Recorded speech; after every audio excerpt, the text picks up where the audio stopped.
जय हिंद स्टूडेंट्स। तो आज हम एक नई यूनिट स्टार्ट कर रहे हैं क्लास 12 फिजिक्स में, जिसका नाम है electromagnetic induction. It is a new unit and according to part 1, अगर हम एनसीईआरटी के पार्ट 1 की बात करें तो this unit is 4th unit. It is converted into unit. मैंने यूनिट में बनाई हुई है यूनिट। जो चैप्टर्स है जितने भी उनको अपने यूनिट में बेसिकली पढ़ते हैं। यूनिट फर्स्ट जैसे हमारी इलेक्ट्रोस्टैट हो गई, यूनिट थर्ड हमारी करंट यूनिट सेकंड हमारी करंट इलेक्ट्रिसिटी हो गई, and unit third is magnetism and magnetic effect of current, and unit fourth is electromagnetic induction.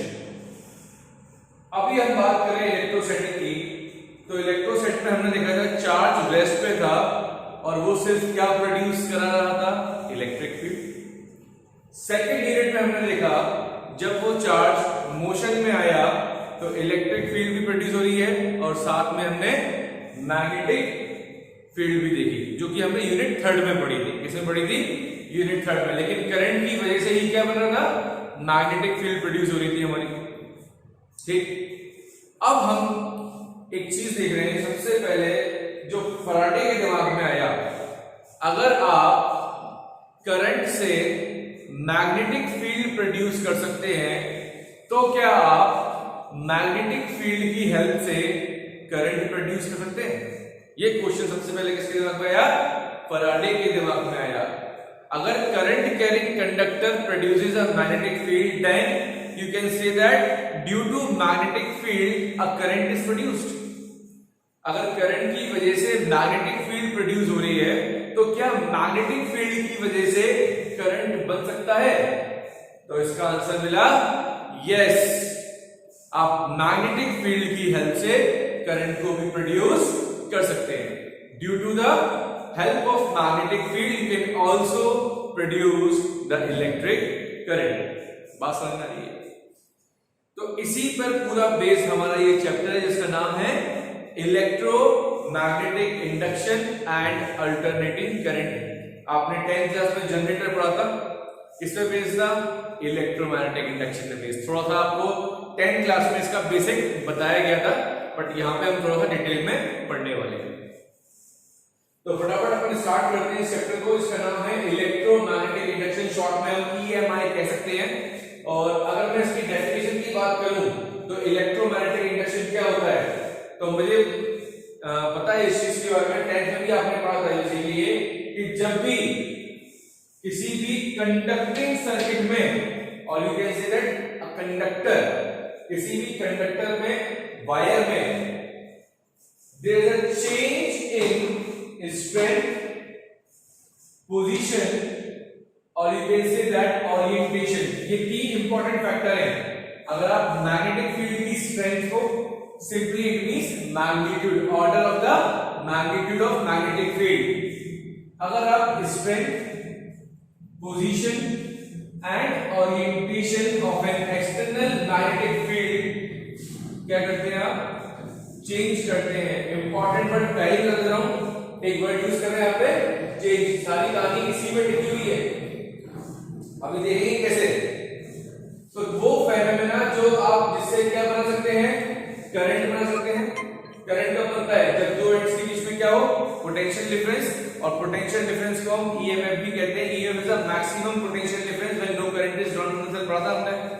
तो करंट हो या EMF हो in a conducting circuit by a change in strength, position और orientation of external magnetic field is called EMI। क्या कहते हैं इसको हम? Electromagnetic induction. अब जो सर्किट में EMF डेवलप हुआ उसको हम क्या बोलते हैं? Induced EMF। The EMF so developed is called induced EMF, due to which current flows in the closed circuit is called induced current। उसको हम क्या बोलते हैं? induced current बोलते हैं। समझ में आ रही है? तो EMI का मतलब सिंपली मैं आपको बता देता हूं यहां पर कि किसी भी सर्किट में, किसी भी कंडक्टर में अगर आप मैग्नेटिक फील्ड को, इसको मैग्नेटिक फील्ड को चेंज कराते हैं, उससे पास होने वाली मैग्नेटिक फील्ड अगर चेंज होती है तो वो कंडक्टर अपने अंदर इंड्यूस्ड EMF या इंड्यूस्ड करंट बना लेता है। इसी फेनोमेना को हम कहते हैं इलेक्ट्रोमैग्नेटिक इंडक्शन। इलेक्ट्रोमैग्नेटिक इसलिए हो गया, मैग्नेट की हेल्प से आपने क्या बनाया है, इलेक्ट्रिक करंट बनाया। और यहां पे इसको इलेक्ट्रिक करंट ना बोल करके एक वर्ड इससे पहले लगाते हैं, इंड्यूस्ड। क्या लगाते हैं हम, एक इंड्यूस्ड इलेक्ट्रिक करंट, ये सिंपली इंड्यूस्ड करंट। तो इस फेनोमेना को बोलते हैं EMI, इलेक्ट्रोमैग्नेटिक इंडक्शन। डेफिनेशन लिखी हुई है और डेफिनेशन 12th क्लास में तो आए हो कि नहीं आएगी पूछने के लिए, क्योंकि बहुत ही अच्छे अच्छे टॉपिक हैं तो जनरली आएंगे, बट कंसेप्ट पता होना चाहिए कि EMI होता क्या है, बेसिक है। बेसिक जब तक क्लियर नहीं होंगे तब तक आगे कैसे बढ़ेंगे हम लोग। अब हम बात करते हैं मैग्नेटिक फ्लक्स की। Next topic is magnetic flux.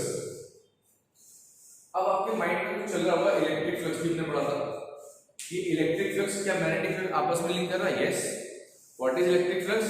The total number of electric field lines passing through any surface area. किसी भी पर्टिकुलर एक यूनिट एरिया से जब जितनी इलेक्ट्रिक फील्ड पास होती है उसको हमने क्या बोला था, इलेक्ट्रिक फ्लक्स बोला था। सिमिलरली यहां पर भी वही डेफिनेशन है कि total number of magnetic field lines passing through any surface area, किसी भी पर्टिकुलर सरफेस एरिया से कितनी magnetic field of lines cross कर रही है, उसको पास कर रही है, उसी को हम क्या बोलते हैं, यहां पर मैग्नेटिक फ्लक्स बोलते हैं। तो देखिए ना, magnetic flux phi through any surface area A, एक सरफेस एरिया ले लिया आपने, held in the magnetic field का रखा हुआ, उसको आपने मैग्नेटिक फील्ड में रखा हुआ है, तो उसको आप मेजर कैसे करेंगे? The magnetic flux phi through any surface area A held in the magnetic field B is measured by the total number of magnetic field lines crossing the surface normally. Important चीज क्या है, normally. अभी normal word कुछ याद है आपको? हमने एक एरिया लिया था, उस एरिया का एक वेक्टर लिया था और वो वेक्टर कैसे ड्रॉ करते हैं, सरफेस के परपेंडिकुलर। तो जो भी उसका एरिया है, उसका जो भी एरिया वेक्टर है, उसके नॉर्मली कैसे मैग्नेटिक फील्ड लाइंस पास हो रही है, वो हमको क्या बताएगा, मैग्नेटिक फ्लक्स बताएगा। कितनी मैग्नेटिक फील्ड लाइंस किसी भी सरफेस एरिया से नॉर्मली पास हो रही है, उसको हम क्या कहते हैं, मैग्नेटिक फ्लक्स कहते हैं। और इसका सिंबल भी क्या होता है, फाई। जिस तरह इलेक्ट्रिक फ्लक्स का सिंबल होता है, उसी तरह मैग्नेटिक फ्लक्स का भी सिंबल फाई होता है। अगर मैं इसके फॉर्मूले की बात करूं तो इलेक्ट्रिक फ्लक्स का फॉर्मूला क्या होता है, E dot A। Electric flux का फॉर्मूला क्या होता है हमारा, E vector dot A vector. और यहां पे क्या आ जाएगा, E की जगह क्या आ जाएगा, इलेक्ट्रिक फील्ड की जगह क्या आ जाएगा, मैग्नेटिक फील्ड। तो फाई इक्वल क्या आ गया, B vector dot A vector dot हटा देंगे, क्या आ जाएगा अपना cos थीटा। थीटा याद करो क्या है, n के क्या देता है हमको, डायरेक्शन किसकी, एरिया वेक्टर की। तो जो भी सरफेस एरिया है उसका एरिया वेक्टर और उससे मैग्नेटिक फील्ड किस डायरेक्शन में पास हो रही है, इन दोनों के बीच का जो एंगल होगा वो क्या होगा, थीटा। तो थीटा क्या है, theta is the angle between B and n cap. Theta क्या है हमारा, एक एंगल है जिसके बीच में B और n कैप के बीच में। तो V vector dot A vector किसके equal, BA cos theta. Theta is a small angle और it is the angle between B and A vector. अब आपको मालूम है अगर थीटा 0 हो जाएगा तो cos 0 1 होता है, प्लस आपका क्या हो गया, पॉजिटिव आ जाएगा। अगर थीटा 90 डिग्री है तो cos 90 0 होता है, तो प्लस आपका 0 आ जाएगा। अगर थीटा 180 है तो आपको मालूम है cos 180 माइनस 1 होता है, तो फ्लक्स आपका नेगेटिव होगा। तो flux can be positive, can be 0 and can be negative. It depends on the angle or it depends on the how the magnetic field is crossing the surface area. If it is parallel to each other, then it will be maximum. If the opposite magnetic field is crossing the area, then it will be negative. And if the magnetic field is passing through that particular area, normally this is the unit vector, and magnetic field is passing in this direction. How much angle is formed? 90 degree. And the value of cos 90 is 0. It means no magnetic field lines passing through that surface area. Clear? अब हम इसकी unit की बात कर लेते हैं। The SI unit of magnetic field is, magnetic flux is Weber. क्या होती है इसकी unit? Weber. W-E-B-E-R. Weber is the SI unit of magnetic flux. आपको याद होगा मैंने आपको एक मैग्नेटिक फ्लक्स की यूनिट बताई थी, कुछ याद है? Weber per metre square. ये कहां से बनाई थी, यहीं से बनाई थी।